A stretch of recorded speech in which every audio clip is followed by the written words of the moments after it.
Hello everyone, कैसे हो आप सब लोग। आई होप कि आप सभी बहुत अच्छे होंगे। तो आज की वीडियो में हम लोग यहाँ पे बात करेंगे अपने इंडस्ट्रियल फार्मेसी की यूनिट नंबर 2 के बारे में, जो कि आप लोग के बी फार्मेसी 7th सेमेस्टर का सब्जेक्ट होने वाला है।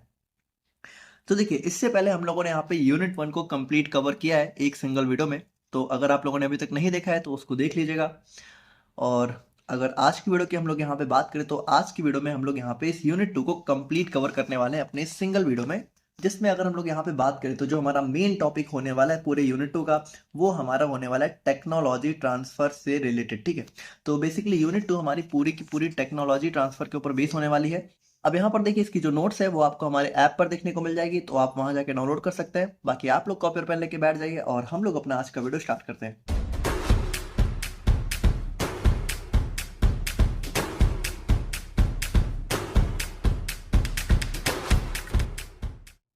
तो देखिए, अगर हम लोग यहाँ पे सिंपली बात करें आज के इस पूरे वीडियो के बारे में, तो आज का पूरा वीडियो हमारा होने वाला है टेक्नोलॉजी ट्रांसफर के ऊपर। तो हमें यहाँ पे सबसे पहले इसी को समझना होगा कि टेक्नोलॉजी ट्रांसफर आखिर होता क्या है, आखिर है क्या चीजें। देखिए, वैसे यहाँ पर आप लोग को यहाँ पे टेक्नोलॉजी वर्ड दिख रहा होगा तो आप लोग सोच रहे होंगे कोई कोई टेक की बात हो रही होगी, लेकिन यहाँ पे देखिए, टेक्नोलॉजी से मतलब कोई टेक से नहीं होता है। मतलब टेक से ही नहीं होता है, बल्कि बहुत सारी चीजों से होता है। तो अगर हम लोग यहाँ पे बेसिकली अपने फार्मा फील्ड में बात करें तो टेक्नोलॉजी ट्रांसफर से यहाँ पे मतलब क्या है। देखिए, मतलब यहाँ पर ये है, थोड़ा ध्यान से समझिएगा। जैसे मान लीजिए कि हमारे किसी कंट्री की कोई इंडस्ट्री है, या फिर मान लीजिए हमारी कंट्री में कोई लैब है। ठीक है, अब मान लीजिए कि वहां पर जो है कोई नई दवा यहाँ पे डेवलप करी गई, जो कि हमारी एक एंटी कैंसर ड्रग है। ठीक है, मान लीजिए हमारी जो है, हमारे इंडिया में मान लेते हैं कि हमारी जो R&D यानी रिसर्च एंड डेवलपमेंट्स की लैब है, जहाँ पे हमारी बहुत सारी रिसर्च वगैरह चला करती हैं। मान लीजिए वहां पे कोई रिसर्च सक्सेसफुल हुई और हम लोगों ने यहाँ पर एक एंटी कैंसर ड्रग को डेवलप किया। या फिर मान लीजिए कि इंडिया में कोई इंडस्ट्री है, वहां पे हमारी कोई एंटी कैंसर ड्रग यहाँ पे डेवलप हो गई। तो अब जैसे कोई एंटी कैंसर ड्रग अगर यहाँ पे डेवलप हुई है तो उसमें क्या क्या चीजें होंगी भाई। जो हमारी एंटी कैंसर ड्रग है, ठीक है, तो उसमें हमारा एपीआई होगा, कुछ एक्सिपिएंट होंगे, है ना। तो उस एपीआई का एक पार्टिकुलर जो है पार्टिकल साइज हमें यहाँ पे डिसाइड करना होगा, उस एक्सिपिएंट का भी एक पार्टिकल साइज होगा, है ना।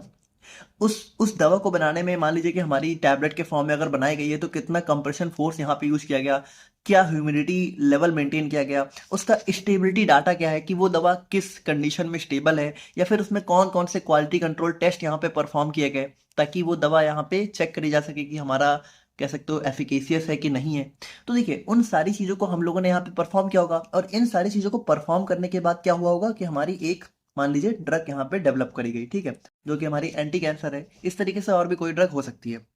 अब देखिए, एक चीज समझिए कि मान लीजिए कि अगर अगर मान लीजिए कि हमारी कंट्री की जो R&D लैब है, R&D लैब में अगर ये हमारी एंटी कैंसर ड्रग अगर बनाई गई है, तो उसमें R&D लैब में बनाते वक्त ये सारी चीजें परफॉर्म की गई होंगी।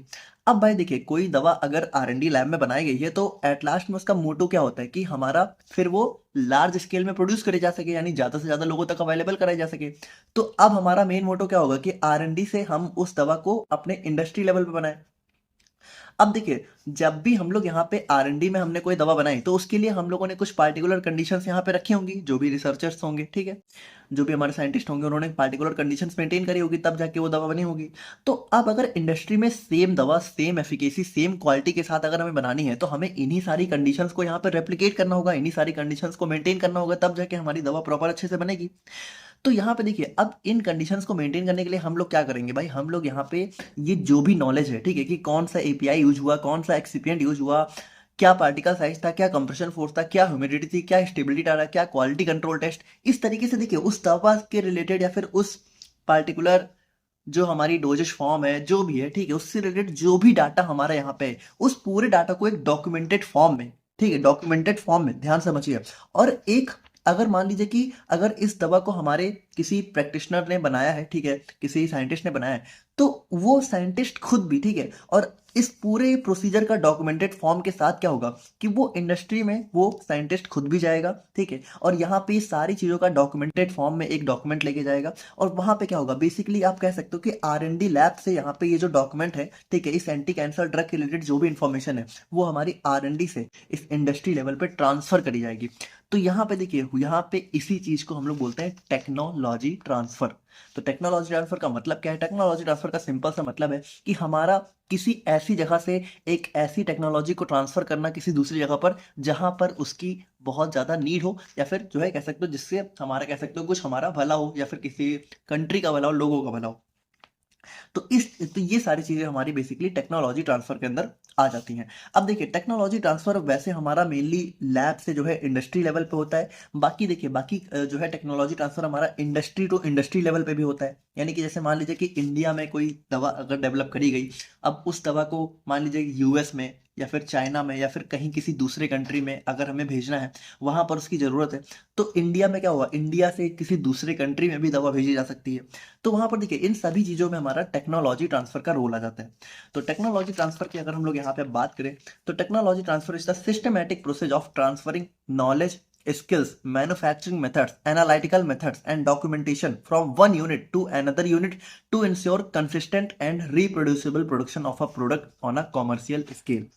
यानी देखिए सिंपल सी बात करें तो टेक्नोलॉजी ट्रांसफर में हमारे दो टर्म आ जाते हैं। एक आ जाता है सेंडिंग यूनिट, ठीक है, एक हमारा आ जाता है सेंडिंग यूनिट, एक हमारा आ जाता है रिसीविंग यूनिट। तो बेसिकली टेक्नोलॉजी ट्रांसफर में कुछ खास नहीं होता है, बस हमारा सेंडिंग यूनिट से रिसीविंग यूनिट के बीच में हमारी टेक्नोलॉजी का ट्रांसफर होता है। और टेक्नोलॉजी से कहने का क्या मतलब है? टेक्नोलॉजी से मतलब है कि कोई भी हमारी ऐसी इंफॉर्मेशन का ट्रांसफर होना जो कि हमारा रिसीविंग यूनिट के लिए फायदेमंद हो, ठीक है, या फिर सेंडिंग यूनिट अगर भेज रही है तो उसका कुछ मोटिव हो, ठीक है, उसका पर्पज होना चाहिए, है ना। तो इस तरीके से ये सारी चीजें हमारी टेक्नोलॉजी ट्रांसफर के अंदर आ जाती है। बाकी फार्मा फील्ड में ज्यादातर ये हमारी दवा की मैन्युफैक्चरिंग प्रोसेस से रिलेटेड होता है, ठीक है, कोई नई दवा जो हमारी डेवलप होती है तो उसकी टेक्नोलॉजी को हमारी यहाँ पे R&D से जो है इंडस्ट्रियल लेवल पे ट्रांसफर करा जाता है। अब देखिए सेंडिंग यूनिट की बात करें तो सेंडिंग यूनिट में देखिए क्या हो सकता है, सेंडिंग यूनिट में हमारा R&D भी हो सकता है, पायलट प्लांट लेवल पे भी हो सकता है, ठीक है, और रिसीविंग यूनिट हमारी कोई मैन्युफैक्चरिंग साइट होती है बेसिकली, है ना। तो सेंडिंग यूनिट में हमारी जनरली क्या होती है, R&D लैब्स होती हैं, या फिर हमारी कोई इंडस्ट्री भी हो सकती है। और रिसीविंग यूनिट हमारी जनरली यहाँ पे इंडस्ट्रीज होती हैं, इंडस्ट्रीज मतलब कि मैन्युफैक्चरिंग साइट, ठीक है। तो इस तरीके से हमारा टेक्नोलॉजी ट्रांसफर का एक मतलब होता है। आई होप कि आप लोग समझ गए होंगे। देखिए इस चीज को समझना जरूरी था, बाकी आगे तो कुछ खास नहीं है, सारी वही चीजें हैं। तो यहाँ पे देखिए अगर हम लोग यहाँ पे बात करें ऑब्जेक्टिव ऑफ टेक्नोलॉजी ट्रांसफर के बारे में, तो देखिए इसका ऑब्जेक्टिव क्या होता है कि मेन हम लोग टेक्नोलॉजी ट्रांसफर का क्या मोटिव है, उससे क्या फायदा है। तो यहाँ पे देखिए इससे क्या होता है, एक बहुत ही स्मूथ कन्वर्जन होता है लेबोरेटरी स्केल फॉर्मूला का कॉमर्शियल प्रोडक्शन लेवल पे, ठीक है। उसके बाद यहाँ पे प्रोडक्ट की क्वालिटी, सेफ्टी और एफिकेसी यहाँ पे मेंटेन रहती है, क्योंकि देखिए जब लैब में कोई दवा बनाई गई, ठीक है, तो उसमें जो जो भी चीजें यहाँ पे उस दवा को सेफ बनाए रखने के लिए, उसकी क्वालिटी को मेंटेन रखने के लिए जो जो जो भी चीजें यूज करी गई वो सारा डॉक्यूमेंट फॉर्म में जो है इंडस्ट्री लेवल पे ट्रांसफर होता है। तो इंडस्ट्री में भी वो सारी चीजें ध्यान में रखी जाती हैं, जिसकी वजह से हमारी दवा की क्वालिटी वगैरह मेंटेन रहती है। उसके बाद यहाँ पे और जो भी नेसेसरी डॉक्यूमेंट होते हैं, स्टैंडर्ड ऑपरेटिंग प्रोसीजर होता है, ट्रेनिंग होती है, ठीक है, एंड नो हाउ का मतलब होता है कि प्रैक्टिकल नॉलेज, ठीक है, कि प्रैक्टिकली वो दवा यहाँ पे कैसे बनाई जाती है। तो उन सभी चीजों को रिसीविंग यूनिट में ट्रांसफर करा जाता है टू इंश्योर रेगुलेटरी कंप्लायंस, ठीक है। और यहाँ पे देखिए जो भी रेगुलेटरी कंप्लायंस होते हैं, रेगुलेटरी कंप्लायंस मतलब कि जैसे जो हमारी इंडिया में रेगुलेटरी बॉडी होती है जो कि सारी चीजों को रेगुलेट करती है। रेगुलेट मतलब कि कंट्रोल करना, सारी चीजों को एक एक जो नियम कानून वगैरह बनाती हैं, है ना। तो जैसे FDA हो गया, WHO हो गए, तो उन सबके साथ भी हमारा एक कंप्लायंस बना रहता है। उसके बाद देखिए to minimise risk of failure, यानी कि देखिए भाई जब यहाँ पे क्या होगा कि एक टेक्नोलॉजी किसी एक जगह पे अगर अच्छे से डेवलप हो गई है, तो दूसरी जगह पे यहाँ पे उसको खुद से बनाने की बजाय हम लोग क्या करते हैं कि उसी जगह से टेक्नोलॉजी का ट्रांसफर कर लेते हैं, ठीक है, एक जगह से दूसरी जगह, जिसकी वजह से टाइम भी बचता है और किसी दूसरी जगह सेम टेक्नोलॉजी को नए तरीके से बनाने का रिस्क भी यहाँ पे कम हो जाता है, क्योंकि वहाँ पे रिस्क ऑफ फेलियर भी हो सकता है, डेविएशन यानी कि थोड़ा अलग भी हो सकता है, क्वालिटी डिफेक्ट भी हो सकते हैं। तो वो सारी चीजें हमारी यहाँ पे टेक्नोलॉजी ट्रांसफर के केस में बच जाती हैं। तो देखिए ये था हमारा टेक्नोलॉजी ट्रांसफर का इंट्रोडक्शन। अब देखिए अब आप लोग एक चीज थोड़ा सिलेबस में ध्यान से समझिएगा। जैसे देखिए आप लोग के सिलेबस में बेसिकली दे क्या रखा है, WHO guideline for technology transfer.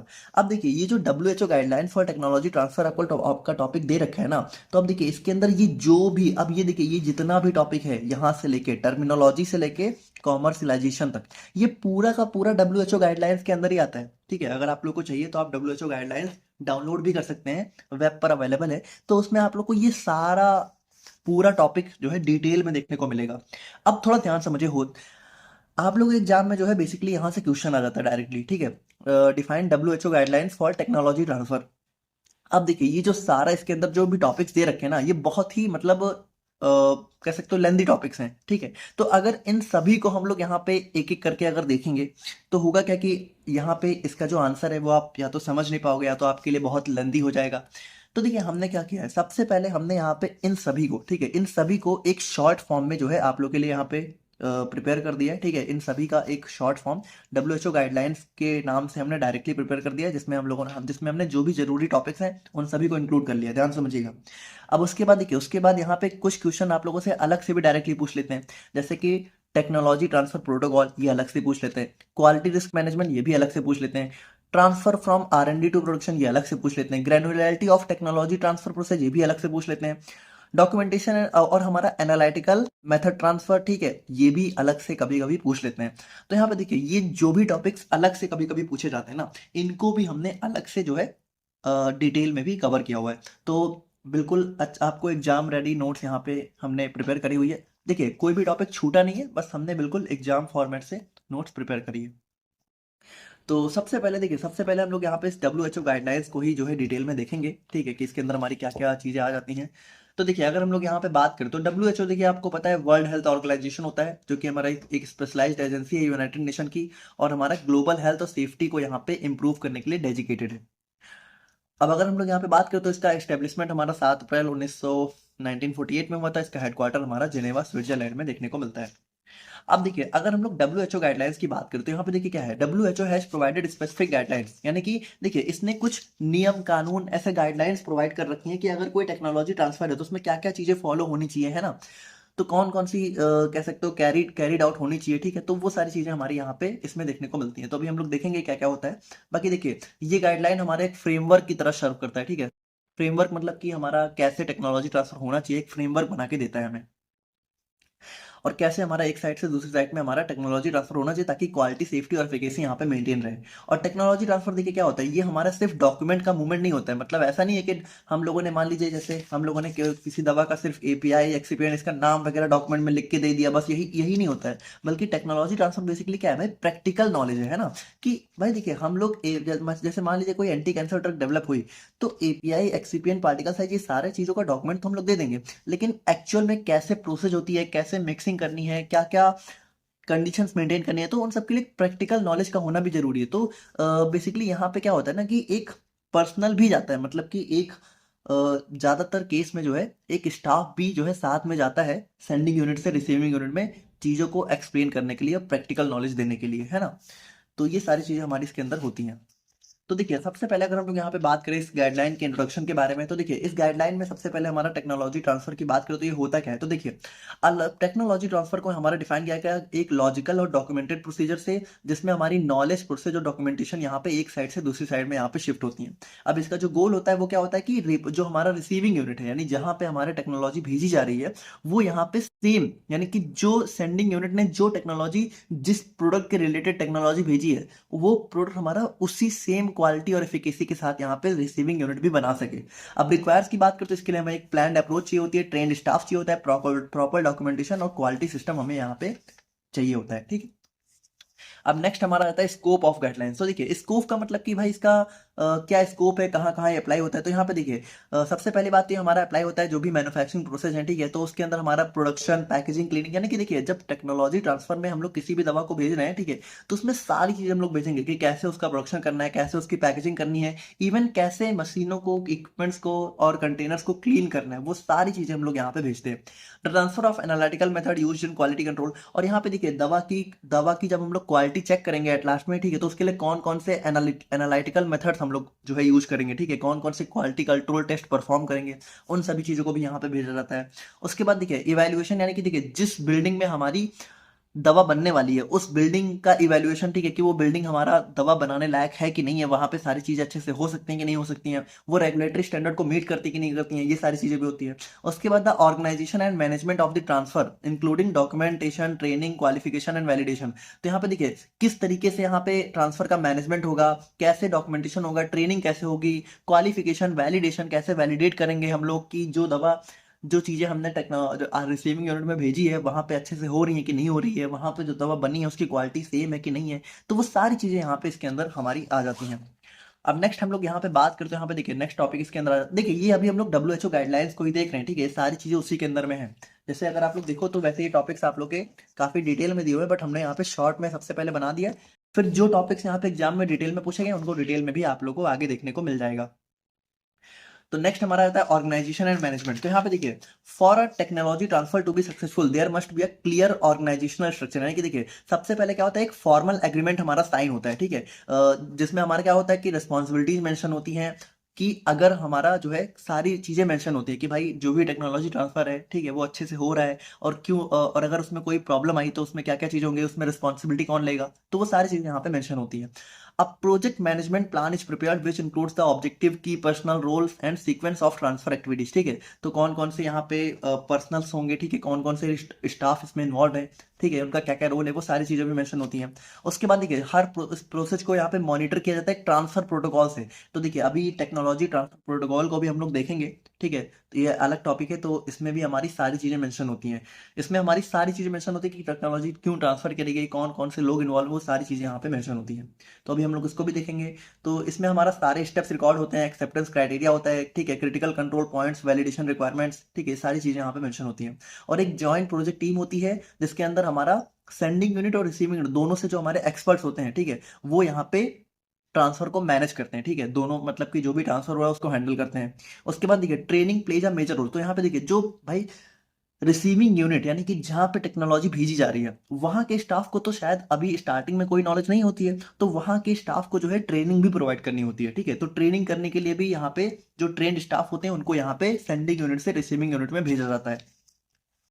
तो ये हमारा ऑर्गेनाइजेशन एंड मैनेजमेंट हो गया। अब नेक्स्ट हमारा आता है प्रोडक्शन ट्रांसफर। तो देखिए प्रोडक्शन ट्रांसफर में हमारा क्या होता है कि जो हमारा सेंडिंग यूनिट है, ठीक है, तो उसको एक डिटेल्ड इन्फो प्रोवाइड करना होता है एपीआई और एक्सिपिएंट से, कि उसका सोर्स क्या है, स्पेसिफिकेशन क्या है, उसकी solubility, stability, particle size, impurity, ये सारी प्रोफाइल यहाँ पे प्रोवाइड करनी होती है। और जो फिनिश प्रोडक्ट है यानी कि जो फाइनल जो हमारी दवा तैयार होती है, ठीक है, तो उसका जो फॉर्मुलेशन है, प्रोसेस स्टेप्स हैं, कैसे कैसे कौन कौन से स्टेप्स यहाँ पे बनाए गए, ठीक है, प्रोसेस मतलब कि उसको बनाते वक्त कौन कौन से स्टेप्स थे, इन प्रोसेस कंट्रोल, ठीक है, पैकेजिंग, किस तरह की पैकेजिंग यूज करी गई, क्या क्या सेफ्टी रिक्वायरमेंट्स है, वो सारी चीजें यहाँ पे हमें सेंडिंग यूनिट को जो है मेंशन करके देनी होती है।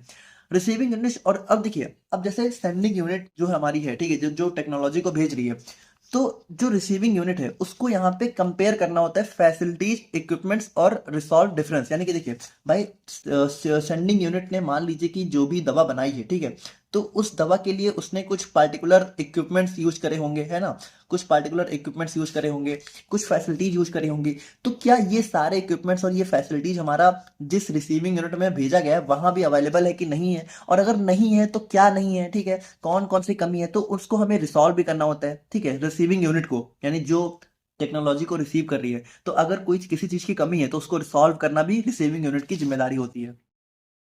पैकेजिंग की बात करें तो यहाँ पे देखिए सेंडिंग यूनिट को जो है प्रॉपर इन्फॉर्मेशन प्रोवाइड करना होता है कंटेनर्स में, लेबल्स में, ठीक है, और जो भी काउंटरफिट मेजर्स होते हैं तो उन सारी चीज़ों में हमारी इन्फॉर्मेशन भी प्रोवाइड करनी होती है। और क्लीनिंग की बात करें तो भाई देखिए जो सेंडिंग यूनिट है वो प्रॉपर क्लीनिंग जो है प्रोसीजर भी प्रोवाइड करते हैं, कि कैसे यहाँ पे जो भी इक्विपमेंट्स हैं या फिर जो भी कंटेनर्स वगैरह यूज हो रहे हैं उनको क्लीन कैसे करना है, उसके रिगार्डिंग भी प्रॉपर इन्फॉर्मेशन प्रोवाइड करनी होती है। और यहाँ पे देखिए जब भी रिसीविंग यूनिट मान लीजिए कि जैसे जो भी टेक्नोलॉजी ट्रांसफर करी गई है जिस भी डोजेज फॉर्म के रिगार्डिंग, तो उसको फुल स्केल प्रोडक्शन बनाने से पहले क्या होता है, ट्रायल बैचेस यहाँ पे उसको रन करने होते हैं। तो ट्रायल बैचेस अगर सक्सेसफुल होते हैं तो फिर फाइनल स्केल प्रोडक्शन होता है। नेक्स्ट हमारा आता है क्वालिटी कंट्रोल।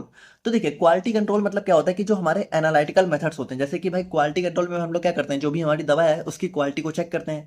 तो यहाँ पे देखिए उसके चेक करने के लिए भी हमारे जैसे कि कौन कौन सी चीज़ों को चेक करना है, जैसे कि हमें उसका इम्प्योरिटी लेवल चेक करना है, माइक्रोबायोलॉजी यानी कि देखिए उसमें माइक्रोब्स का लेवल चेक करना है, ठीक है, डिजोल्यूशन प्रोफाइल, सॉल्युबिलिटी प्रोफाइल, तो उसमें कौन कौन से एनालिटिकल टेस्ट हमें परफॉर्म करने हैं, तो उसको भी यहाँ पे प्रॉपर प्रोटोकॉल के साथ ट्रांसफर करना होता है। Sending unit provides method, training, validation reports, reference and standard, ठीक है, तो भाई वो सारी चीज़ें हमारी सेंडिंग यूनिट प्रोवाइड करती है कि कौन कौन से रेफरेंस हमें लेने हैं, ठीक है, और कौन कौन से ट्रेनिंग मेथड है, तो वो सारी चीज़ें भी हमारी रिसीविंग सेंडिंग यूनिट प्रोवाइड करती है। Receiving unit ensures equipment readiness, trained staff and perform validation. तो देखिए जो रिसीविंग यूनिट है, ठीक है, उसको यहाँ पे इंश्योर करना होता है कि जो भी इक्विपमेंट हैं जो कि यूज होने वाले हैं वो रेडी है, ठीक है, और उनका जो स्टाफ है वो प्रॉपर ट्रेंड है, और वहां पे फिर उसको फाइनल वैलिडेशन परफॉर्म करनी होती है। Transfer consider successful when receiving unit result matches sending unit result with in pre defined limit. और देखिए जब ट्रांसफर कब सक्सेसफुल होता है, जब हमारा जो है सेंडिंग यूनिट और रिसीविंग यूनिट का जो रिजल्ट है वो यहाँ पे मैच हो जाता है, तो हमारा ट्रांसफर सक्सेसफुल हो जाता है। फिर नेक्स्ट हमारा आता है प्रेमिसेज एंड इक्विपमेंट्स। तो यहाँ पे देखिए the equipments and environment used in manufacturing play a critical role in product quality. तो यहाँ पे देखिए भाई प्रेमिसेज एंड इक्विपमेंट्स में क्या हमारा, जैसे प्रेमिसेज का मतलब कि हमारी बिल्डिंग जहाँ पे हमारा दवा मैन्युफैक्चर होने वाली है, और इक्विपमेंट्स मतलब कि जो भी इक्विपमेंट्स हम लोग यहाँ पे यूज करने वाले हैं। तो भाई देखिए जो सेंडिंग यूनिट है उसको एक प्रॉपर इन्फॉर्मेशन प्रोवाइड करनी होती है बिल्डिंग लेआउट से, कि ठीक है कि बिल्डिंग का लेआउट कैसा होना चाहिए, उसमें एचवीएसी सिस्टम कैसे होने चाहिए, यूटिलिटीज, वाटर सिस्टम, वेस्ट कैसे मैनेज करना है, इन सभी चीजों के रिगार्डिंग इन्फॉर्मेशन हमारी सेंडिंग यूनिट प्रोवाइड करती है। Sending unit should also share list of equipment. ठीक है, तो सेंडिंग यूनिट हमारी जो है इक्विपमेंट्स की लिस्ट भी शेयर करती है कि कौन कौन से इक्विपमेंट्स यहाँ पे यूज करने हैं। उसके बाद क्या करता है रिसीविंग यूनिट, यहाँ पे फिर अपनी ऑन फैसिलिटीज और इक्विपमेंट्स को कंपेयर करता है, और अगर यहाँ पे कोई भी मतलब कमी दिखती है तो एक गैप है। गैप एनालिसिस का मतलब है कि सेंडिंग यूनिट और रिसीविंग यूनिट ने जो भी सेंडिंग यूनिट ने जो भी इक्विपमेंट्स की लिस्ट भेजी है, तो क्या वो सारी चीजें रिसीविंग यूनिट में है कि नहीं है। अगर नहीं है तो क्या क्या चीजें नहीं है, तो वो हमारी गैप एनालिसिस होती है। ठीक है, कि कौन कौन सी चीजों का गैप है। If needed, new equipment is acquired or existing ones are modified, ensuring compliance with GMP। तो अगर जरूरत होती है तो नए इक्विपमेंट यहाँ पे लिए जाते हैं, या फिर जो एग्जिस्ट कर रहे हैं ऑलरेडी उनको यहाँ पे मॉडिफाई किया जाता है ताकि जीएमपी से हमारी कंप्लायंस बनी रह सके।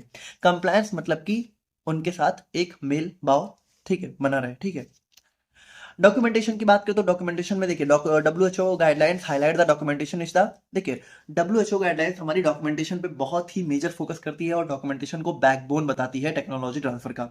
अब देखिए वैसे बहुत सारे डॉक्यूमेंट्स होते हैं, बट अगर हम लोग कुछ फेमस डॉक्यूमेंट्स की बात करें तो जैसे हमारा टेक्नोलॉजी प्रोटोकॉल हो गया, ठीक है, प्रोजेक्ट प्लान हो गए, गैप एनालिसिस रिपोर्ट हो गई, वैलिडेशन एंड क्वालिफिकेशन प्रोटोकॉल हो गए, ट्रेनिंग डॉक्यूमेंट्स हो गए, स्टैंडर्ड ऑपरेटिंग प्रोसीजर्स की रिपोर्ट हो गई, एनालिटिकल मेथड ट्रांसफर रिपोर्ट हो गया, क्लीनिंग वैलिडेशन रिकॉर्ड हो गए। तो ये सारे कुछ डॉक्यूमेंट्स हैं जो कि हमारे बहुत जरूरी होते हैं टेक्नोलॉजी ट्रांसफर के रिगार्डिंग। ठीक है, और फाइनली अगर हम लोग यहाँ पे बात करें क्वालिफिकेशन एंड वैलिडेशन के बारे में, तो यहाँ पे देखिए जो टेक्नोलॉजी ट्रांसफर है, ठीक है, वो प्रॉपर क्वालिफिकेशन और वैलिडेशन के बिना अधूरा होता है। और डब्ल्यूएचओ यहाँ पे रिकमेंड करता है रिस्क मैनेजमेंट प्रिंसिपल्स को। ठीक है, तो अभी हम लोग इसको भी देखेंगे क्वालिटी रिस्क मैनेजमेंट। तो देखिए रिस्क मैनेजमेंट प्रिंसिपल बेसिकली क्या होता है कि अगर हम लोग पहले से ही डिफाइन कर लेते हैं कि कोई रिस्क आ तो नहीं सकता है, अगर आ सकता है तो पहले से ही इसको दूर करने की कोशिश करते हैं। अब इसके लिए देखिए हम लोग बहुत से क्वालिफिकेशन टेस्ट जैसे कि installation qualification, operational qualification, performance qualification, तो ये सारे टेस्ट हम लोग यहाँ पे परफॉर्म करते हैं। अब अगर ये सारी चीजें सही होती हैं तो हमारा प्रोसेस आगे बढ़ जाता है। Process validation and cleaning validation must be performed at the receiving unit to confirm that the transferred process consistently produce the desired result. अब यहाँ पे देखिए फाइनली क्या होता है कि प्रोसेस वैलिडेशन और क्लीनिंग वैलिडेशन, यानी कि देखिए वैलिडेशन का मतलब क्या है, वैलिडेशन का मतलब वैलिडेट करना, यानी किसी चीज को साबित करना।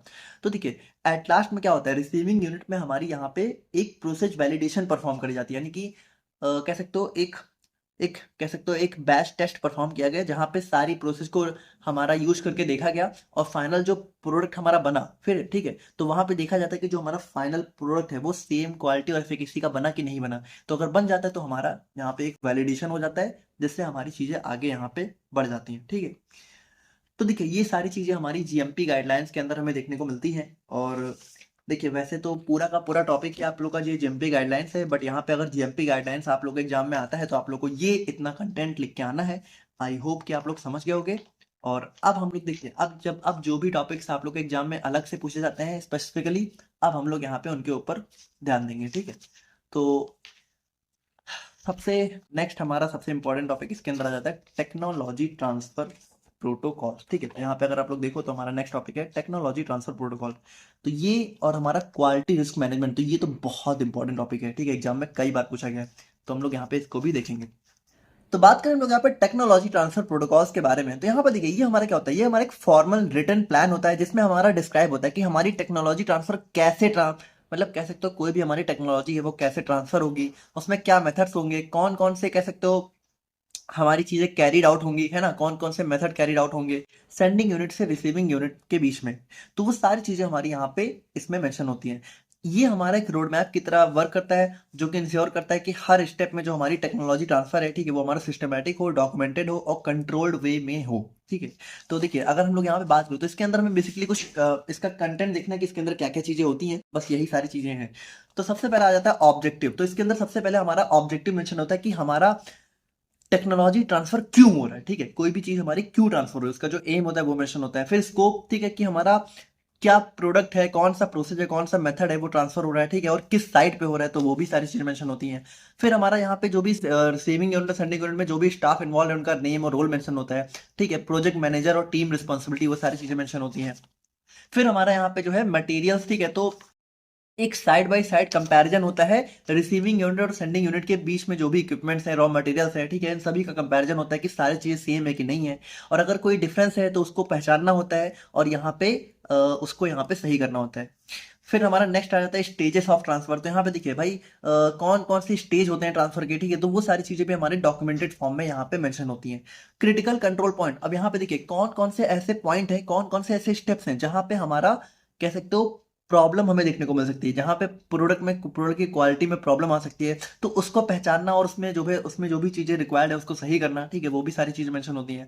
फिर हमारा नेक्स्ट आ जाता है experiment design and acceptance criteria. तो यहाँ पे देखिए भाई ये हमारा आउटलाइन करता है कि जो हमारा रिसीविंग यूनिट है, ठीक है, वो यहाँ पे प्रूव करेगा एक सक्सेसफुल ट्रांसफर, है ना, कि जहाँ पे हमें वैलिडेट करना है चीज़ों को कि हमारा रिसीविंग यूनिट ने जो भी ट्रांसफर है उसको सक्सेसफुली हुआ है। देखिए सक्सेसफुल कब होगा, जब रिसीविंग यूनिट और सेंडिंग यूनिट ने जो भी चीज़ें भेजी हैं वो रिसीविंग यूनिट सेम क्वालिटी के साथ बना सके, ठीक है। तो यहाँ पे एक देखिए अब ये है कि जैसे मान लीजिए कि सेंडिंग यूनिट ने जो भी चीज़ें भेजी हैं, तो हो सकता है रिसीविंग यूनिट जो है कह सकते हो 1% प्लस माइनस हो सकता है, तो उसके लिए एक लिमिट, एक क्राइटेरिया डिफाइंड होता है। तो वहां पे भी हम लोग चीज़ें जो है उसके साथ मैच करते हैं कि एक प्री डिफाइंड लिमिट में सारी चीज़ें हुई कि नहीं हुई, अगर नहीं हुई तो उसको हम लोग चेक करते हैं, ठीक है, और उसको अनसक्सेसफुल घोषित मतलब कि कह सकते हो प्रूव कर देते हैं।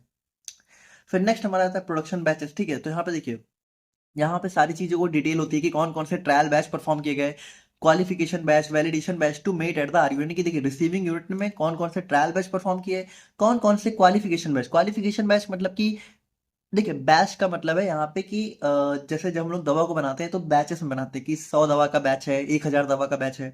तो मतलब कि क्वालिफिकेशन बैच यानी इसमें हम लोगों ने वो दवा बनाई जहाँ पे हम लोगों ने क्वालिफिकेशन चेक किया दवाओं की, ठीक है, और वैलिडेशन में हम लोगों ने वो बैच उन दवाओं को बनाया जो जिन्होंने हमारा वैलिडेट किया कि हमारी दवा अच्छे से बन पाई कि नहीं बन पाई। तो ये सारी चीज़ें हुई कि नहीं हुई वो सारी चीज़ें यहाँ पे मेंशन होती हैं।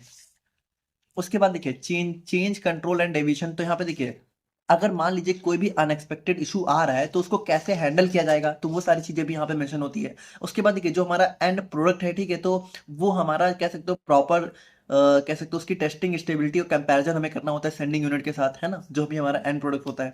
उसके बाद सैंपल एंड रेफरेंसेस की बात करें तो यहाँ पे देखिए भाई जो भी सैंपल होता है, ठीक है, रिटेंशन मतलब कि जब भी रिसीविंग यूनिट ने कोई दवा बनाई, ठीक है, तो उसका जो भी सैंपल है, रेफरेंस स्टैंडर्ड है, स्टोरेज है, ठीक है, तो वो सारी चीजें हमें यहाँ पे मेंटेन करनी होती हैं। ट्रेनिंग की बात करें तो देखिए जो रिसीविंग यूनिट है वह उसके स्टाफ को हमें प्रॉपर ट्रेन करना होता है, ठीक है, सेंडिंग यूनिट को। तो टेक ट्रेनिंग प्लान होता है, ठीक है, तो वो भी सारी चीजें यहाँ पे भेजनी होती हैं। उसके बाद फाइनली हमारा कंक्लूजन एंड अप्रूवल की बात करें तो ये हमारा फाइनल सेक्शन होता है जहाँ पे सेंडिंग यूनिट और रिसीविंग यूनिट जो भी प्रोजेक्ट मैनेजर होते हैं वो यहाँ पे साइन करते हैं इसको और कंफर्म करते हैं कि हमारा जो टेक्नोलॉजी का ट्रांसफर है वो सक्सेसफुली कंफर्म हो चुका है। तो ये सारी चीजें हमारी टेक्नोलॉजी ट्रांसफर प्रोटोकॉल के अंदर हमें देखने को मिलती हैं। अब हम लोग यहाँ पे बात करते हैं एक बहुत ही इंपॉर्टेंट टॉपिक के बारे में जो कि हमारा आता है क्वालिटी रिस्क मैनेजमेंट। अब देखिए क्वालिटी रिस्क मैनेजमेंट की बात करें तो ये क्या है। देखिए जब भी हम लोग यहाँ पे टेक्नोलॉजी को ट्रांसफर करते हैं तो वहाँ पे कुछ कुछ ऐसी स्टेप्स आ जाते हैं जहाँ पे क्या होता है, हो सकता है कि जो हमारी प्रोडक्ट की क्वालिटी है, ठीक है, वहाँ पे हमारा कोई रिस्क आ सकता है। तो अगर वो रिस्क आता है तो उसको कैसे मैनेज करना है वो सारी चीज़ें हमारी यहाँ पे मेंशन होती हैं। तो देखिए ये हमारा एक सिस्टमैटिक प्रोसेस होता है जहाँ पे हम लोग क्या करते हैं, हम लोग किसी भी रिस्क को आइडेंटिफाई करते हैं, उसको एसेस करते हैं, एसेस मतलब पहचानते हैं कि उसमें क्या क्या प्रॉब्लम है, ठीक है, फिर उसको यहाँ पे कंट्रोल करते हैं, ठीक है। अब क्यूआरएम में देखिए अगर हम लोग हर एक टर्म को समझे तो क्वालिटी का मतलब क्या होता है, एक नेवर एंडिंग साइकिल होता है, कंटिन्यूअस इंप्रूवमेंट, यानी क्वालिटी का मतलब है कि देखिए क्वालिटी एक नेवर एंडिंग है, ठीक है, क्वालिटी का मतलब है कि कोई दवा कितनी अच्छी से अच्छी एफिकेशियस हो, है ना, कितनी अच्छी से ज़्यादा सेफ हो तो वो उसकी क्वालिटी होती है। और इसका मतलब क्या है कि इसका मतलब है कि भाई देखिए कोई भी हार्म या फिर कोई भी हार्म के अकरेंस की प्रोबेबिलिटी, यानी कि कोई हार्म हो सकता है कि नहीं हो सकता है, और अगर हो सकता है तो उसके कितना चांसेस हैं, और अगर हो सकता है तो उसकी सीवियरिटी कितनी है, मतलब कि वो कितना ज़्यादा हार्म कर सकता है, कितना कम करेगा। तो वो सारी चीज़ें हमारे रिस्क के अंदर होती है। और मैनेजमेंट की बात करें तो अगर ये सारी चीज़ें हो रही है तो उसको कैसे मैनेज करना है, तो वो सारी चीज़ें हमारी मैनेजमेंट में आ जाती है। अब अगर हम लोग यहाँ पे प्रिंसिपल्स की बात करें कि जो हमारा क्वालिटी रिस्क मैनेजमेंट है इसका प्रिंसिपल क्या होता है, तो ये देखिए दो प्रिंसिपल बेस होता है।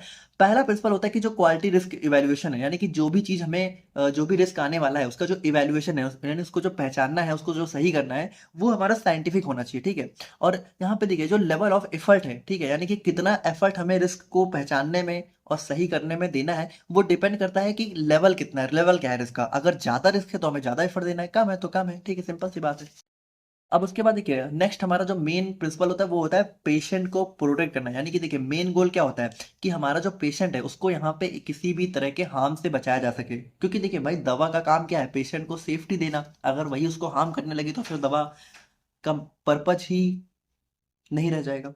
तो वो सारी चीजें हमारी यहाँ पे क्वालिटी रिस्क मैनेजमेंट में आ जाती हैं। तो देखिए अगर हम लोग क्यूआरएम प्रोसेस की बात करें तो क्यूआरएम हमारा जो है 4 स्टेप में डिवाइड होता है।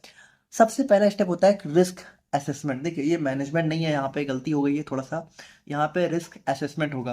तो देखिए रिस्क असेसमेंट का मतलब है कि रिस्क को पहचानना। तो सबसे पहले हम लोग यहाँ पे चेक करते हैं कि क्या, देखिए रिस्क का मतलब क्या है, रिस्क का मतलब ये नहीं कि कोई चीज गलत हो गई है, बल्कि कोई क्या गलत हो सकता है, क्या क्या रिस्क है ना। जैसे आपको पता है कोई भी नया काम करना होता है, कुछ भी बड़ा करना होता है तो रिस्क होता है। तो रिस्क मतलब कि भाई क्या रिस्क हो सकता है, हमें पहले से सारी चीजों को एक नोट डाउन करके रखना होता है कि देखिए ये प्रॉब्लम हो सकती है, तो अगर ये प्रॉब्लम हुई तो उस प्रॉब्लम होने पे हम लोग कैसे उसका सोल्यूशन देंगे, क्या क्या स्टेप्स हम लोग लेंगे। तो वो सारी चीजें होती है ना। तो सबसे पहले हम लोग आइडेंटिफाई करते हैं कि क्या क्या गलत चीजें हो सकती हैं।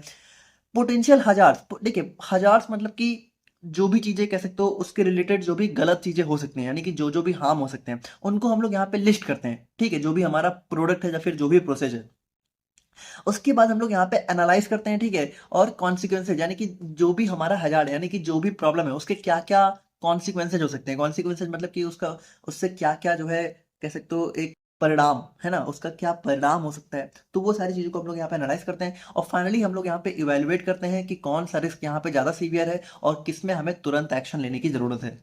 फिर स्टेप 2 हमारा आता है रिस्क कंट्रोल। तो देखिए एक बार जब हम लोगों ने रिस्क को एसेस कर लिया, ठीक है, हम लोगों ने रिस्क को पहचान लिया, तो हम लोग यहाँ पे डिसाइड करते हैं कि हमें क्या क्या एक्शन लेना है उस रिस्क को एलिमिनेट या फिर रिड्यूस करने के लिए। यानी कि देखिए अगर अनएक्सेप्टेबल है तो हमें उसको बिल्कुल एलिमिनेट यानी बाहर कर देना है, निकाल देना है। और अगर हम लोग जो है थोड़ा बहुत एक्सेप्टेबल है तो हम लोग जितना कम कर सकते हैं उतना कम कर लेते हैं। उसके बाद हम लोग यहाँ पे इंप्लीमेंट करते हैं कंट्रोल को, ठीक है। तो उसके बाद यहाँ पे देखते हैं कि रिकॉर्ड करते हैं कि क्या क्या एक्शन लेने पे क्या क्या रिकॉर्ड हुआ, और मॉनिटर करते हैं कि कितना इफेक्टिव हुआ।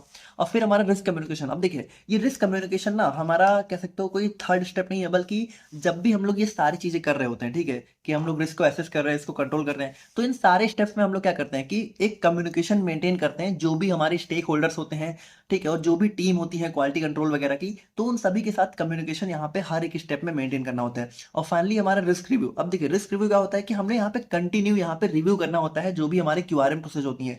और अगर यहाँ पे देखिए कोई भी नया डाटा अगर हमें देखने को मिलता है, ठीक है, और स्पेशली जब भी हम लोग टेक्नोलॉजी ट्रांसफर या फिर प्रोसेस में कुछ चेंजेस कर रहे हैं, तो अगर हमें कोई नया डाटा मिलता है तो हम लोग यहाँ पे फिर से उसको रिव्यू करते हैं, ठीक है, और फिर से यहाँ पे क्या होता है, फिर से उसको जो है कंट्रोल करने की कोशिश करते हैं।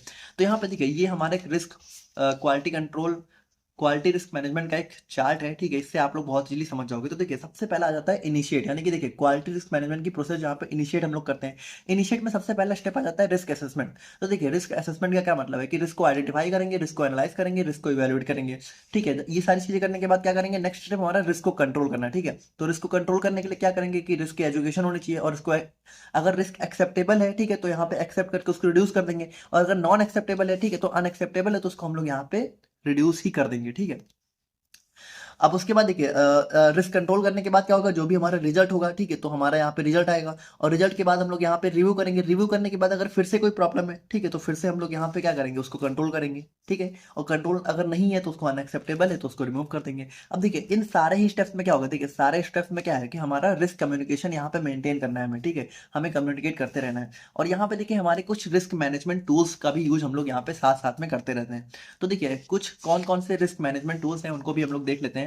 तो यहाँ पे टूल्स की बात करते हैं, यहाँ पे देखिए बेसिक टूल्स की बात करते तो हमारा फ्लो चार्ट। देखिए फ्लो चार्ट में क्या होता है कि ये हमारा एक स्टेप बाय स्टेप डायग्राम होता है। जैसे कि इसमें क्या होता है, इसमें सारी चीजें मेंशन होती हैं फ्लो चार्ट, जैसे कि फ्लो चार्ट जैसे यही होता है, ठीक है, जो हम लोगों ने अभी देखा भी, ठीक है, इस टाइप से होता है। तो इसमें हमारी सारी चीजें मेंशन होती है कि कौन कौन से रिस्क आ सकते हैं, ठीक है, तो वो सारी चीजें यहाँ पे मेंशन होती हैं।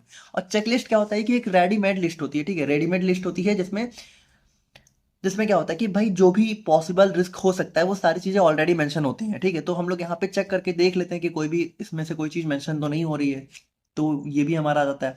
अब एडवांस टूल्स की बात करें तो यहाँ पे देखिए एडवांस टूल्स में सबसे पहला आता है FMEA। तो FMEA का मतलब होता है failure mode and effect analysis. तो ये हमारा देखिए, ये हमारा एक सिस्टमेटिकली आइडेंटिफाई करता है पोटेंशियल फेलियर्स को, यानी कि देखिए अगर किसी प्रोसेस में अगर कोई बड़ा फेलियर आने वाला है तो ये उसको जो है सिस्टमेटिकली आइडेंटिफाई करता है और यहाँ पे एक रिस्क प्रायोरिटी नंबर से उनको रैंक करता है। और ये हमारा रिस्क प्रायोरिटी नंबर का फॉर्मूला होता है सीवियरिटी इंटू अकरेंस इंटू डिटेक्टिबिलिटी। ठीक है, तो अगर ज्यादा होता है तो फर्स्ट रैंक है। ठीक है, इस तरीके से हमारी रैंकिंग होती है।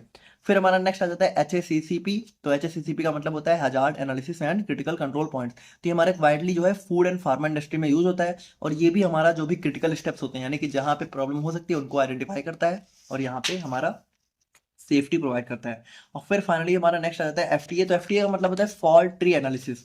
अब देखिए फॉल्ट ट्री एनालिसिस में क्या होता है कि जैसे जैसे आप लोग को पता है ट्री में क्या होता है, ट्री में हमारी रूट्स होती हैं, है ना, रूट्स होती हैं और फिर हमारी ब्रांचेस होती हैं।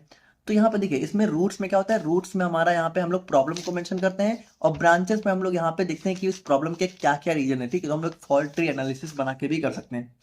तो देखिए अब जब ये सारी चीजें होती हैं तो हम लोग यहाँ पे इन सारी चीजों को QRM में अप्लाई करते हैं और यहाँ पे अपने कह सकते हो जो भी रिस्क होता है उसको यहाँ पे सही करने की कोशिश करते हैं डेवलपमेंट लैब से लार्ज स्केल मैन्युफैक्चरिंग लेवल तक।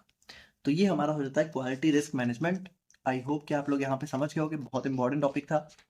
अब नेक्स्ट हम लोग यहाँ पे बात करते हैं technology transfer from R&D to production. तो यहाँ पे देखिए technology transfer from R&D to production का क्या मतलब है। देखिए बेसिकली तो टेक्नोलॉजी ट्रांसफर होता ही यही है, R&D से हम लोग यहाँ पे जो भी प्रोडक्शन डिपार्टमेंट है वहां करते हैं। लेकिन देखिए आप लोग के सिलेबस में टॉपिक ऐसे दिया हुआ है अलग से, transfer from R&D to production. अब इसके अंदर देखिए क्या क्या दिया हुआ है, प्रोसेस पैकेजिंग एंड क्लीनिंग। ठीक है, तो ये क्वेश्चन कभी कभी पूछ लेते हैं तो इसको हम लोग थोड़ा सा सिलेबस के अकॉर्डिंग देखते हैं। तो देखिए technology transfer from R&D to production means moving the knowledge practice develop during research into a commercial manufacturing site into such a way that product can be consistently produce in large scale. देखिए वही सारी चीजें जो हम लोगों ने already देखी, कुछ नया नहीं मिलने वाला है। तो इसमें सबसे पहले हमारा जाता है प्रोसेस ट्रांसफर। तो देखिए प्रोसेस ट्रांसफर का मतलब क्या है कि भाई जो भी दवा बनाने वाले हैं तो उसमें कौन कौन से प्रोसेस इन्वॉल्व होने वाले हैं। मिक्सिंग स्टेप हो गया, ठीक है, कैसे उसकी मिक्सिंग करनी है, कैसे उसको में ड्राइंग करनी है। तो ये सारे जो एक स्टेप्स होते हैं, ठीक है, प्रोसेस होती हैं, उन सभी को यहाँ पे R&D से प्रोडक्शन साइट में ट्रांसफर करना। अब इसमें देखिए भाई क्या क्या स्टेप्स होंगे। सबसे पहले एक प्रोसेस प्रोटोकॉल हम लोग यहाँ पे प्रिपेयर करेंगे। ठीक है, फिर आइडेंटिफाई करेंगे क्रिटिकल प्रोसेस पैरामीटर्स को, क्रिटिकल क्वालिटी एट्रीब्यूट्स को। फिर यहाँ पे पायलट बैच को कंडक्ट करेंगे। ठीक है, पायलट मतलब कि थोड़ा सेमी इंडस्ट्रियल स्केल पे।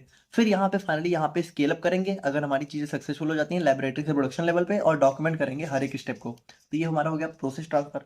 अब नेक्स्ट हमारा आ जाता है यहाँ पे पैकेजिंग ट्रांसफर। तो देखिए पैकेजिंग ट्रांसफर में हम लोग क्या करते हैं कि भाई देखिए जो भी पैकेजिंग मटेरियल हम लोग यहाँ पे यूज होने वाले हैं, ठीक है, तो उसको भी हमें यहाँ पे ट्रांसफर करना होता है, मतलब कि उसकी नॉलेज, ठीक है, कि कौन कौन से पैकेजिंग मटेरियल हमें यूज करना है और प्रोडक्ट के साथ में कोई रिएक्शन वगैरह तो नहीं होगी, क्या क्या चीज़ें, वो सारी चीज़ें हम लोग यहाँ पे देखते हैं। तो स्टेप्स में हम लोग यहाँ पे सुटेबल पैकेजिंग मटेरियल को सबसे पहले सेलेक्ट करते हैं, वैलिडेट करते हैं, ठीक है, उसके बाद स्टैंडर्डाइज करते हैं लेबलिंग और सीलिंग प्रोसेस को, और उसके बाद हम लोग यहाँ पे असेसमेंट करते हैं कि पैकेजिंग हमारा कंपैटिबल है कि नहीं है प्रोडक्ट के साथ।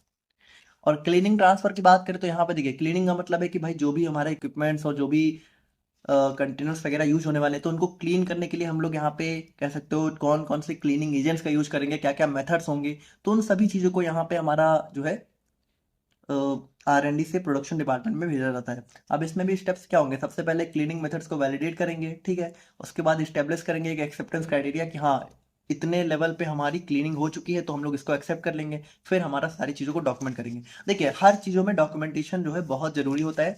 तो डॉक्यूमेंटेशन की बात करें तो देखिए ये हमारा डॉक्यूमेंटेशन बहुत जरूरी है हर एक स्टेप में, ठीक है, तो all procedure result and verification should be well documented, ensure coordination between R&D production quality control and quality assurance team to facilitate a smooth and compliant transfer. ठीक है, तो हमें एक कोऑर्डिनेशन यहाँ पे मेंटेन रखना है। अब एग्जांपल की बात करें तो हमारा टेक्नोलॉजी ट्रांसफर प्रोटोकॉल हो गया, मास्टर बैच रिकॉर्डर्स हो गए, ठीक है, मतलब कि ये सारे डॉक्यूमेंट्स हम लोग यहाँ पे यूज करते हैं। ठीक है, और हमारा यहाँ पे क्लीनिंग वैलिडेशन रिपोर्ट हो गया और ट्रेनिंग रिवॉर्ड हो गया। ठीक है, तो ये सारे डॉक्यूमेंट्स हमें यहाँ पे अरेंज करने होते हैं सारे स्टेप में। तो ये हमारा हो जाता है technology transfer from R&D to production. अब नेक्स्ट हमारा टॉपिक इसके अंदर आ जाता है granularity of technology transfer process. देखिए ग्रैन्युलैरिटी का मतलब होता है कि कितनी डिटेल में, ठीक है, मतलब कि देखिए ग्रैन्युलैरिटी का मतलब है कि भाई देखिए जब भी हम लोग किसी टेक्नोलॉजी ट्रांसफर में ना हर एक चीज की बहुत डिटेल में ट्रांसफर करते हैं कि मतलब कौन कौन सा हम लोग यहाँ पे API यूज कर रहे हैं, एक्सिपिएंट यूज कर रहे हैं, उसका सोर्स क्या है, हर एक चीज की डिटेल हम लोग भेजते हैं। तो देखिए it ensures that every aspect from raw material to packaging is clearly defined, documented and validated. यानी कि देखिए इसमें हर एक चीज में जो है हमें डिफाइन करनी होती है कि भाई जो भी रॉ मटेरियल हम लोग यूज कर रहे हैं, ठीक है, उसके पैकेजिंग में जो भी मटेरियल यूज कर रहे हैं, हर एक चीज की डिटेल यहाँ पे मेंशन होती है। तो हम लोगों ने देखा ही, जैसे कि एपीआई की बात करें, अब देखिए ये भी टॉपिक आप लोगों का सिलेबस में देखिए दे रखा है, जैसे कि ग्रेन्युलैरिटी ऑफ टेक्नोलॉजी ट्रांसफर प्रोसेस। अब इसके अंदर क्या क्या दे रखा है, API, excipient, finish product, packaging material. तो हम लोग एक एक करके देखते हैं। सबसे पहला एपीआई। एपीआई मतलब हमारा मेन ड्रग है ना, मेन हमारा एपीआई, तो ये हमारा कोर होता है ड्रग प्रोडक्ट का। और यहाँ पे देखिए इसको ट्रांसफर जो है बहुत ही फाइन ग्रेनुलरिटी, यानी इसमें हमें बहुत ही अच्छे से सारी इन्फॉर्मेशन को मेंशन करना होता है। जैसे कि हमारी जो दवा है उसका सोर्स क्या है, ठीक है, उसकी क्या क्या फिजिकोकेमिकल प्रॉपर्टीज है, उसकी solubility profile, stability profile, distribution, polymorphism, है ना, उसकी सिंथेसिस कैसे करनी है, एनालिटिकल डाटा, ठीक है, कि हम लोग हमें उसकी एनालिसिस कैसे करनी है, उसको चेक कैसे करना है, और स्टोरेज, उसको स्टोर कैसे करना है। तो वो सारी इन्फॉर्मेशन हमें प्रोवाइड करनी होती है एपीआई से रिलेटेड। एक्सीपिएंट्स की बात करें तो देखिए एक्सीपिएंट्स में भी हमें सेम चीजें करनी है कि भाई उसका फंक्शनल रोल, ठीक है, कि हर एक चीज का क्या रोल है। जैसे डायलुएंट यूज करें तो उसका रोल क्या है, बाइंडर यूज करें तो उसका रोल क्या है, उसका कंपैटिबिलिटी डाटा क्या है, ठीक है, कि वो हमारे एपीआई के साथ कंपैटिबल है कि नहीं है, कितने लेवल तक है, सोर्स क्या है उसका, ठीक है, एनालिटिकल मेथड मतलब कि इसमें भी कौन कौन से एनालिसिस हम लोग परफॉर्म कर सकते हैं, स्टोर कैसे करना है, वो सारी चीजें हम लोग यहाँ पे भी देखते हैं। फिनिश प्रोडक्ट का मतलब है कि जो हमारी फाइनल डोजेज फॉर्म है, ठीक है, तो उसको हमें कैसे यहाँ पे उसमें एग्जैक्ट अमाउंट ऑफ एपीआई और एक्सिपिएंट कितना है, ठीक है, उसके बाद यहाँ पे mixing speed, granularity, end point, drying time, ठीक है, एक एक चीज, हर एक चीज हमें मेंशन करनी होती है। वैलिडेशन डाटा, ठीक है, pilot batches, scale up results, ठीक है, क्या क्या रिजल्ट आए हैं वो सारी चीजें। उसके बाद यहाँ पे लॉन्ग टर्म और एसोलेटेड स्टेबिलिटी टेस्टिंग, यानी कि देखिए वो दवा हमारी कितनी टाइम तक स्टेबल रहेगी, कितने टाइम तक उसकी शेल्फ लाइफ है। उसके बाद यहाँ पे रेगुलेटरी स्पेसिफिकेशन, यानी कि डिजोल्यूशन प्रोफाइल क्या है उसका, ऐसे क्या है, वो सारी चीजें हमें यहाँ पे जो है डॉक्यूमेंटेड फॉर्म में देनी होती हैं। और फाइनली यहाँ पे आ जाता है पैकेजिंग मटेरियल। तो देखिए पैकेजिंग मटेरियल का मतलब क्या है कि भाई पैकेजिंग करने के लिए हम लोग यहाँ पे कौन सा मटेरियल यूज करने वाले हैं। तो जैसे एक आपको पता है प्राइमरी पैकेजिंग होती है जो कि हमारा मेन, ठीक है, जैसे दवा को जब हम लोग यहाँ पे डायरेक्टली जिस चीज के अंदर रखते हैं वो हमारा प्राइमरी पैकेट होता है। जैसे कि मान लीजिए आप लोग कोई सिरप लेते हो, तो सिरप में दवा किस में होती है, दवा हमारी जनरली या तो किसी ग्लास या प्लास्टिक की बोतल में होती है, तो प्राइमरी पैकेज हो गया। अब वो ग्लास या प्लास्टिक की बोतल भी कभी कभी क्या होता है, एक एक कार्डबोर्ड के अंदर होती है, ठीक है, एक डिब्बे के अंदर होती है, तो वो सेकेंडरी पैकेजिंग हो गया। तो प्राइमरी पैकेजिंग में हम लोग basically blister material, bottles, vials, ampoules का यूज करते हैं। सेकेंडरी पैकेजिंग में हम लोग कार्टन, लेबल्स, इंसर्ट्स, ठीक है, इन सब का यूज करते हैं। स्पेसिफिकेशन की बात करते हैं यहाँ पे, देखिए भाई thickness, permeability, compatibility with product, ठीक है, तो ये सारी चीजें हमें यहाँ पे डिफाइन करनी होती है। अब पैकेजिंग प्रोसेस पैरामीटर्स की बात करते हैं यहाँ पे, क्या सीलिंग टेम्परेचर कितना रहेगा, ठीक है, जब भी हम लोग दवा को सील कर रहे हैं तो कितना टेम्परेचर है, मशीन स्पीड क्या है, कैप, यानी कि किसी दवा में कैप लगा रहे हैं तो कितनी फोर्स के साथ लगाना है, वो सारी चीजें यहाँ पे मेंशन करनी होती है। स्टेबिलिटी, ठीक है, कि हमारी सेल्फ लाइफ क्या है पैकेट की। और रेगुलेटरी इन्फॉर्मेशन की, हमारा लेबलिंग रिक्वायरमेंट्स क्या है, बार कोडिंग, सीरियलाइजेशन, तो ये सारी चीजें यहाँ पे हमारी मेंशन होती हैं। तो ये हमारा हो जाता है granularity of technology transfer process. Now अब हम लोग यहाँ पे बात करें तो नेक्स्ट हमारा इंपॉर्टेंट टॉपिक आ जाता है एनालिटिकल मेथड ट्रांसफर। तो बात करें हम लोग यहाँ पे एनालिटिकल मेथड ट्रांसफर के बारे में, तो देखिए एनालिटिकल मेथड ट्रांसफर का क्या मतलब है कि भाई देखिए जब भी हम लोग कोई हमारा दवा बनी है, ठीक है, तो उसकी एनालिसिस हमें कैसे करनी है ना, उसकी क्वालिटी कंट्रोल टेस्ट हमें कैसे परफॉर्म करना है, तो उसमें जो जो मेथड्स हमारे यूज होते हैं वो हमारे एनालिटिकल मेथड में आ जाते हैं। अब भाई देखिए इसका भी तो हमें ट्रांसफर करना होता है, तो ये हमारा एनालिटिकल मेथड ट्रांसफर के अंदर आ जाता है। अब एक चीज समझिए, जैसे एनालिटिकल मेथड ट्रांसफर में मतलब जरूरी नहीं है कि हर बार यहाँ पे जो हमारी सेंडिंग और रिसीविंग यूनिट है, ठीक है, तो सेंडिंग यूनिट और रिसीविंग यूनिट के बीच में हमेशा मतलब एक टेक्नोलॉजी ट्रांसफर हो, ये जरूरी नहीं है। मतलब थोड़ा समझिएगा कि एनालिटिकल मेथड में ट्रांसफर में हमारे कभी कभी ऐसा भी होता है कि कोई एनालिटिकल मेथड जब कभी कभी नया डेवलप किया जाता है तो उसको दो लेबोरेटरी में ट्रांसफर किया जाता है, ठीक है, और वो दोनों उसको चेक करती हैं और दोनों चेक करके यहाँ पे साथ में वैलिडेट करते हैं कि हमारा वो मेथड सही है कि नहीं है, दोनों का रिजल्ट सेम है कि नहीं है। तो यहाँ पे कभी कभी कंपैरेटिव टेस्टिंग भी होती है। तो थोड़ा समझिएगा, अभी आप लोग समझ जाओगे इसका मेन गोल क्या होता है। कि देखिए मेन गोल तो वही है कि हमारा जैसे जल्दी के ज्यादातर यही होता है कि हमारा सेंडिंग, जैसे देखिए एनालिटिकल मेथड ना जनरली हमारा एक लेबोरेटरी से दूसरी लेबोरेटरी में ट्रांसफर किया जाता है, ठीक है, तो इस चीज़ को थोड़ा समझिएगा। बाकी ये मेक श्योर करता है कि जो रिसीविंग लैब है वो हमारा परफॉर्म कर सके एग्जैक्टली सेम एनालिटिकल टेस्टिंग जैसे कि हमारी सेंडिंग लैब ने करी थी, with reliable and equivalent result के साथ। अब इंपॉर्टेंस की अगर हम लोग यहाँ पे बात करें तो देखिए जब भी हमारा कोई मेथड यहाँ पे डेवलप किया जाता है किसी लैब में, तो it needs to be used in other lab for routine और रेगुलेटरी रीजन। तो यहाँ पे देखिए इस टेस्ट को हमें दूसरे लैब में भी यहाँ पे चेक करना होता है कि ताकि वो हमारा कह सकते हो रूटीन और रेगुलेटरी रीजन्स, ठीक है, कि हमारा वो जो मेथड डेवलप हुआ है वो एकदम सही है कि नहीं है। तो उसके लिए हम लोग यहाँ पे एक की बजाय 2-3 लैब में उसको चेक करते हैं। तो अगर दूसरी लैब में भी हमें चेक करना है तो हमें सारे अ, जो भी एनालिटिकल मेथड यहाँ पे डेवलप हुआ है उसके रिलेटेड जो भी इंफॉर्मेशन है वो तो हमें ट्रांसफर करनी होगी, तो वो भी हमारे इसी के अंदर आ जाता है। The transfer ensures consistency, accuracy and reliability of results across different lab, ठीक है। तो यहाँ पे ये चेक करता है कि जो डिफरेंट डिफरेंट लैब्स में भी हमारा सेम ही रिजल्ट आ रहा है। अब इसमें देखिए बहुत अलग अलग टाइप होते हैं, तो इसमें आप लोग समझ जाओगे। एक होता है comparative testing, co validation, revalidation, analytical method transfer, waiver. तो सबसे पहले बात करें कंपैरेटिव टेस्टिंग के बारे में। तो इसमें देखिए क्या करते हैं, इसमें जो हमारा रिसीविंग और सेंडिंग यूनिट लैब है वो दोनों यहाँ पे क्या करती हैं, सेम सैंपल को एनालाइज करती हैं और उसके बाद यहाँ पे रिजल्ट यहाँ पे कंपेयर किया जाता है कि जो रिसीविंग लैब है, ठीक है, वो यहाँ पे सेम डाटा पा रहा है कि नहीं पा रहा है जैसा कि हमारा सेंडिंग लैब ने पाया है। तो अगर सेम होता है तो यहाँ पे वो चीज़ें पास हो जाती हैं। और ये हमारा मोस्ट कॉमन और स्ट्रेट फॉरवर्ड ट्रांसफर टाइप होता है। नेक्स्ट हमारा आता है को वैलिडेशन। देखिए को वैलिडेशन में क्या होता है कि जो दोनों लैब है ना वो दोनों लैब एक साथ हमारी जो है कह सकते हो टेक्नोलॉजी किसी किसी किसी एनालिटिकल मेथड को एक साथ वैलिडेट करती हैं, एक साथ चेक करती हैं, यानी कि दोनों लैब पार्टिसिपेट करती हैं वैलिडेशन एक्सपेरिमेंट्स में, यानी कि दोनों लैब एक साथ एक्सपेरिमेंट परफॉर्म करती हैं, ठीक है, और यहाँ पे फिर चेक करती हैं कि यहाँ पे एक्सपेरिमेंट सही है कि नहीं है। Used often during technology transfer from R&D to manufacturing labs. Revalidation की बात करें तो देखिए रीवैलिडेशन में क्या होता है कि रिसीविंग लैब हमारा रिपीट करती है सारे जो भी वही वही सेम प्रोसीजर जो कि हमारे सेंडिंग लैब ने किए हैं, और यहाँ पे उसको फिर वैलिडेट करते हैं, रीवैलिडेट मतलब कि फिर उसको कह सकते हो दोबारा से प्रमाणित करते हैं कि वो सारी चीज़ें सही है कि नहीं है, नेसेसरी। और देखिए ये कब जरूरी होता है कि अगर कोई मेथड में चेंजेस हुए हैं या फिर कोई ट्रांसफर यहाँ पे सिग्निफिकेंट अपडेट अगर लेके इन्वॉल्व हो रहा है, तो उन सारे केस में हम लोग यहाँ पे रीवैलिडेट करते हैं। Confirm method work actually in the new lab, और यहाँ पे भाई कंफर्म हो जाता है कि जो हमारा मेथड है वो न्यू लैब में एक्चुअली वर्क कर रहा है कि नहीं कर रहा है।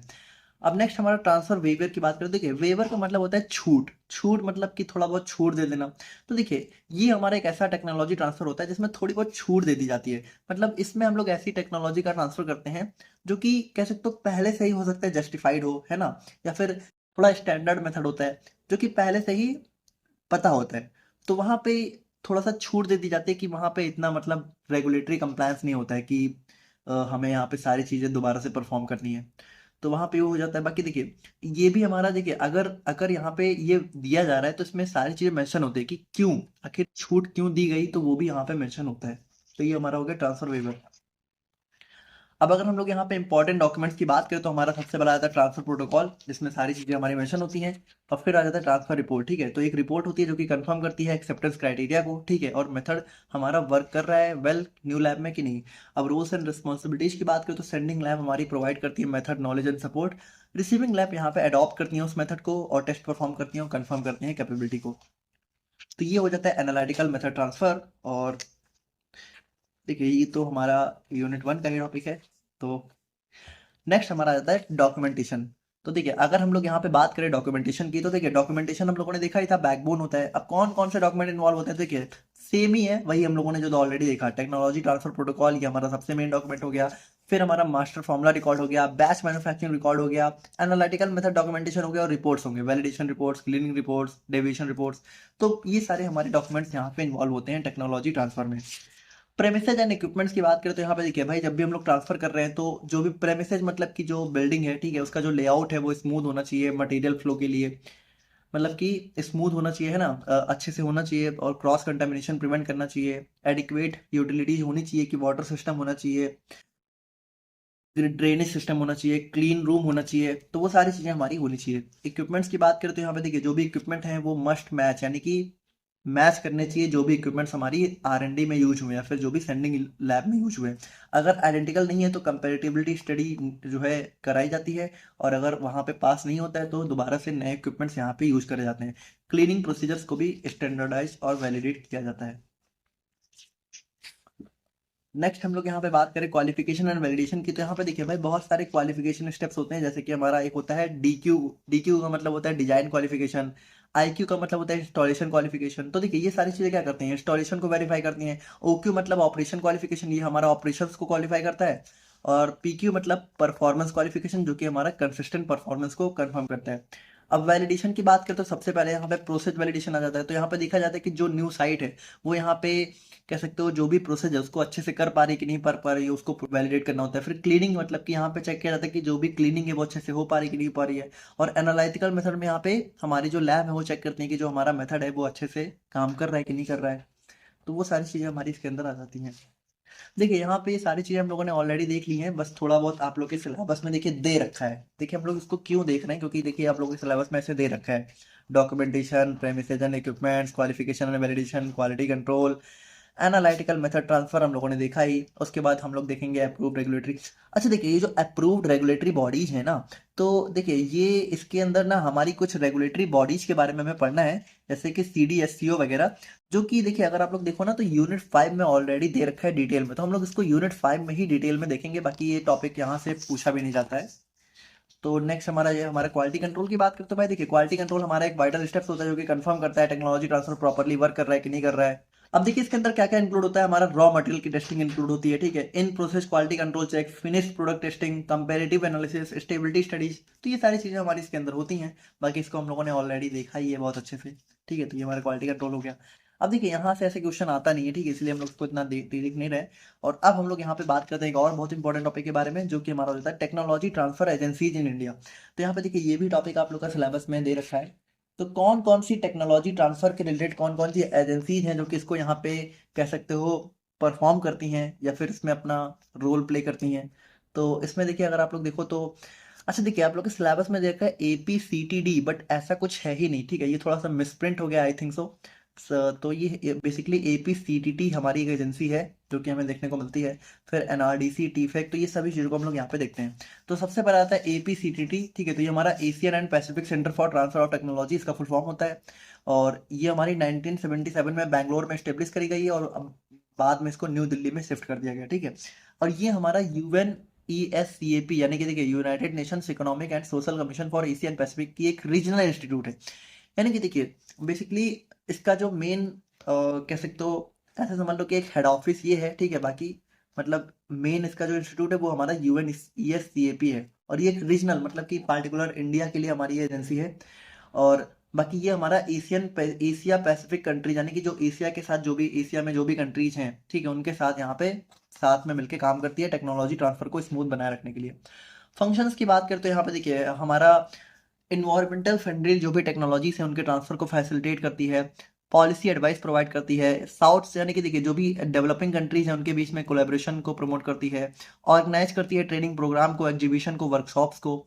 और यहाँ पे देखिए बिल्ड कैपेसिटी यानी कि देखिए जो स्मॉल और मीडियम स्केल इंटरप्राइजेज होते हैं, ठीक है, तो उनकी क्या बिल्ड कैपेसिटी है, रिसर्च इंस्टीट्यूट स्टार्टअप्स हैं, तो उन सभी को यहाँ पे दिखती है। नेक्स्ट हमारा आता है NRDC। तो देखिए NRDC में हमारा आ जाता है नेशनल रिसर्च डेवलपमेंट कॉर्पोरेशन। तो ये हमारा 1953 में स्टैब्लिश हुआ था गवर्नमेंट ऑफ इंडिया के थ्रू, और इसका हेडक्वार्टर यहाँ पे न्यू दिल्ली में देखने को मिलता है। और ये हमारा एक ब्रिज की तरह काम करता है R&D इंस्टीट्यूशन यूनिवर्सिटी और इंडस्ट्रीज के बीच में, ठीक है। और इसका मेन एम होता है इंडिजिनस टेक्नोलॉजीज को कॉमर्शलाइज करना। इंडिजिनस मतलब कि जो इंडिया में ही डेवलप हुई हैं उन टेक्नोलॉजीज को जो है ज़्यादा से ज़्यादा इंडस्ट्रीज के बीच में जो है प्रोवाइड करना। अब देखिए ये हमारा क्या करता है, ये हमारा पेटेंट प्रोवाइड करता है, ठीक है। और IP मतलब कि हमारा जो है इंटेलेक्चुअल प्रॉपर्टी राइट्स जो होते हैं। जैसे मान लीजिए कि किसी पार्टिकुलर लैब ने कोई नई टेक्नोलॉजी डेवलप करी, तो देखिए वो जैसे मान लीजिए अगर वो सबके हित में है तो वो ट्रांसफर तो करेगी, लेकिन भाई जिस लैब ने डेवलप करी है उसको क्रेडिट तो मिलना चाहिए। तो उसके लिए मतलब उसको एक पेटेंट बनवाना पड़ता है ना। तो वो सारी चीज़ें हमारी ये NRDC में जो है कह सकते हो देखती है, ठीक है। लाइसेंस प्रोवाइड करती है और कंसल्टेंसी और एडवाइजरी सर्विस प्रोवाइड करती है, सपोर्ट करती है स्टार्टअप्स को, ठीक है। और हमारा लाइसेंस करती है 4500 से ज़्यादा टेक्नोलॉजीज को। अब TIFAC की बात करें तो यहाँ पे देखिए TIFAC का फुल फॉर्म होता है technology information forecasting assessment council. अब ये बेसिकली हमारा एक ऑटोनॉमस बॉडी है जो कि मेनली हमारा department of science and technology के अंडर में काम करती है, अंडर में स्टेब्लिश हुई है। और बाकी ये हमारा नेशनल थिंक टैंक मतलब कि देखिए ये हमारा थिंक मतलब कि कह सकते हो एक रिसर्च थिंक टैंक यानी कि सोचने का काम करती है ना, सोचने समझने और जो भी प्रॉब्लम्स होती है उनको एसेस करने में काम करती है। Known for preparing technology vision. और बाकी देखिए ये मेनली क्या करती है, मेनली ये हमारा फ्यूचर के लिए सोचती है, इंडिया के लिए, है ना, इंडिया के फ्यूचर टेक्नोलॉजीज के लिए, फ्यूचर में जो जो भी चीज़ें हमारी यूज होने वाली है, नेसेसरी हैं। तो देखिए ये हमारा फोरकास्ट करती है फ्यूचर टेक्नोलॉजी को, ठीक है, और long term technology vision document करती है, और कोलैबोरेशन हमारा इंडस्ट्री एकेडमिक्स और गवर्नमेंट के बीच में कोलैबोरेशन हमारा फैसिलिटेट करती है। और यहाँ पे देखिए ऑपरेट्स इकासवा, ठीक है, तो देखिए इकासवा हमारा एक पेटेंट सर्च फैसिलिटी है, और अदर जो भी इनोवेशन सपोर्ट प्रोग्राम्स हैं उनको भी यहाँ पे ऑपरेट करती है। प्रमोट करती है रिसर्च को energy, health care, environment, agriculture, rural development में, है ना। नेक्स्ट हमारा आता है BCIL। BCIL का मतलब होता है बायोटेक कंसोर्टियम इंडिया लिमिटेड। तो देखिए ये हमारी 1990 में पब्लिक लिमिटेड कंपनी है, रजिस्टर्ड हुई थी, ठीक है, इस्टेब्लिश हुई थी। और बाकी देखिए इसका मेन काम ये हमारा जो है बायोटेक्नोलॉजी डिपार्टमेंट के अंडर में काम करती है, यानी कि देखिए बायोटेक्नोलॉजी से रिलेटेड जो भी चीज़ें हैं उनको प्रमोट करने में ये अपना रोल प्ले करती है। तो ये हमारा टेक्नोलॉजी ट्रांसफर और प्रोजेक्ट कंसल्टेंसी को बायोटेक्नोलॉजी की फील्ड में फैसिलिटेट करती है। प्रोवाइड करती है फाइनेंशियल लिंकेज, यानी कि देखिए अगर कोई भी फाइनेंशियल सपोर्ट चाहिए होता है, ठीक है, तो वहाँ पे भी हमारा सपोर्ट प्रोवाइड करती है बायोटेक स्टार्टअप्स को। ऑर्गेनाइज करती है बायो सेफ्टी ट्रेनिंग और अवेयरनेस प्रोग्राम, ठीक है। इम्प्लीमेंट करती है जो भी हमारा डिपार्टमेंट ऑफ बायोटेक्नोलॉजी की जो भी फ्लैगशिप स्कीम है, ठीक है, तो स्कीम्स हैं कुछ, जैसे कि हमारे SBI आ रही और बायोटेक इंडस्ट्रियल ट्रेनिंग प्रोग्राम, तो उनको उनको यहाँ पे फ्लैगशिप करती है, ठीक है, मतलब इम्प्लीमेंट करती है, sorry. And support for commercialisation of biotech products such as vaccines, diagnostic enzymes and GM crops, ठीक है। तो यहाँ पे देखिए जो भी बायोटेक्नोलॉजी रिलेटेड जो भी प्रोडक्ट्स हैं, जैसे कि वैक्सीन्स, डायग्नोस्टिक्स, एंजाइम्स और हमारा जेनेटिकली मॉडिफाइड क्रॉप, तो उनको कॉमर्शलाइज करने में भी यहाँ पे सपोर्ट प्रोवाइड करती है।